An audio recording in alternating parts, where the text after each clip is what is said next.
CM KCR is slow poison for Muslims. क्यों? क्योंकि 2017 में इन्होंने असेंबली में ठहरकर मुसलमानों से उर्दू ज़बान को लेकर एक वादा किया था कि मैं उर्दू को बहुत तरक्की दूंगा तेलंगाना में। उर्दू जुबान को बचाना है तो कुछ इसका एम्प्लॉयमेंट से इसकी जोड़ने की जरूरत है। उर्दू पढ़ने से हमको नौकरी नहीं मिलता, ये भावना लोगों में से चले जाए, तभी उर्दू को हम बचा पाएंगे। हर मिनिस्टर के साथ एक उर्दू एम्प्लॉय होंगे, डीजीपी साहब के दफ्तर में भी एक उर्दू ऑफिसर होंगे और सिटी पुलिस कमिश्नर के दफ्तर में भी एक उर्दू ऑफिसर होंगे।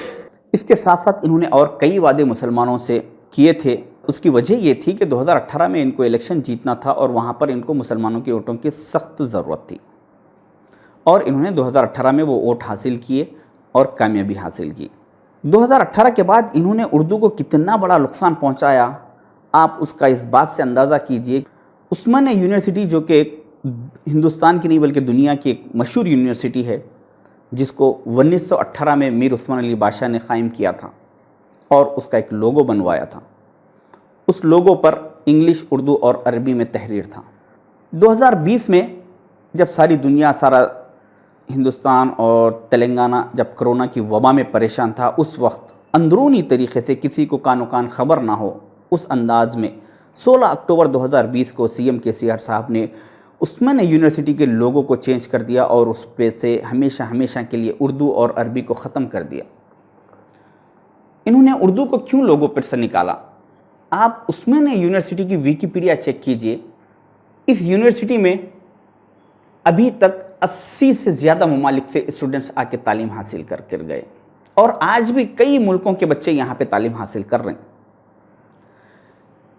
80 से ज़्यादा ममालिक मीन्स करीब आधी दुनिया के मुल्कों के बच्चे आके, कोई मुल्क के 50, कोई मुल्क के 500, ऐसा कई बच्चे तालीम हासिल करें। जब ये बच्चे यहाँ से सर्टिफिकेट्स लेके अपने मुल्कों को वापस जाते और गवर्नमेंट ऑफिसों में जब ये सर्टिफिकेट सबमिट करते जॉब्स के लिए, तो वहाँ की गवर्नमेंट ऑफिसर्स ये सर्टिफिकेट देखकर इस पे लोगो और लोगो पे उर्दू में इस यूनिवर्सिटी का नाम तहरीर किया हुआ देखकर इस बात का अंदाज़ा करते कि उर्दू एक दुनिया की कितनी अहम लैंग्वेज है, जिसकी वजह से इतनी बड़ी यूनिवर्सिटी के लोगों पर उसका नाम उर्दू में तहरीर है। इस हिसाब से तेलंगाना से उस्मानिया यूनिवर्सिटी से दुनिया के 80 मुल्कों तक उर्दू पहुँच रही थी और उर्दू को इंटरनेशनल लेवल पर अहमियत मिल रही थी, मगर वो चीज़ सीएम केसीआर साहब को चुभ रही थी। इस वजह से उन्होंने लोगों पर से उर्दू को ख़त्म कर दिया। शायद के 2023 के इलेक्शन के बाद ये उस्मानिया यूनिवर्सिटी का नाम बदल के अपना या किसी और का नाम रख ले। आप समझ रहे होंगे कि ये पॉसिबल नहीं है। जब ये लोगो चेंज कर दिए तो हम क्या करें? जब ये नाम भी चेंज कर देंगे तो जब भी हम यही समझेंगे कि इसके बाद अगर कुछ करेंगे तो जब हम देख लेंगे। 2023 के बाद शायद के उस्मानिया यूनिवर्सिटी का नाम चेंज हो जाए। इसकी पेशेंगोई के तहत मैं आपको एक मिसाल दे दूं। हैदराबाद यूनिवर्सिटी, जो कि गच्चीबौली में कायम है, इसको 1974 में कांग्रेस गवर्नमेंट ने इसको कायम किया था। इस यूनिवर्सिटी का नाम हैदराबाद के नाम से रखा गया था। आप इस टाइम्स ऑफ इंडिया के आर्टिकल को देखिए। 29 जून 2020 को सीएम केसीआर साहब ने नरेंद्र मोदी साहब को एक लेटर लिखा और रिक्वेस्टिंग लेटर लिखा और रिक्वेस्ट की कि नरेंद्र मोदी साहब इस यूनिवर्सिटी का नाम बदलकर हैदराबाद यूनिवर्सिटी से हटाकर इसको पीवी नरसिम्हा राव यूनिवर्सिटी रख दिया जाए। और उनका लेटर वहाँ पे एक्सेप्ट हो गया और ये काम हो गया। अभी यहाँ सर हैदराबाद यूनिवर्सिटी के बजाय हर जगह हर बच्चे के सर्टिफिकेट पर पीवी नरसिम्हा राव यूनिवर्सिटी होगा। योगी आदित्यनाथ मशहूर है मुस्लिम नामों को चेंज करके कुछ और नाम रखने पर।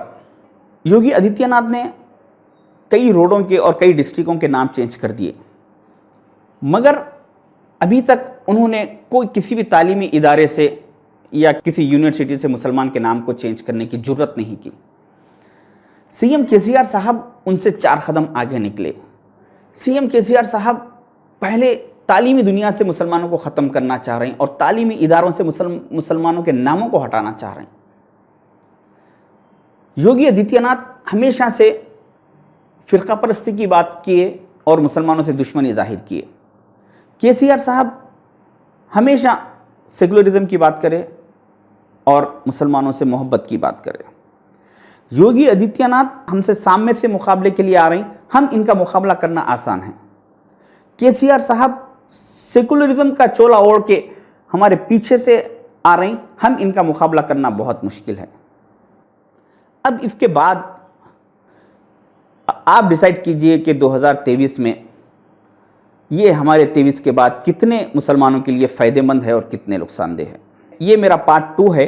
इसके साथ साथ मैं और मेरे 98 पार्ट आपके सामने रखूंगा और सीएम साहब का असली चेहरा आपके सामने लेकर आऊँगा। अल्लाह हाफिज़।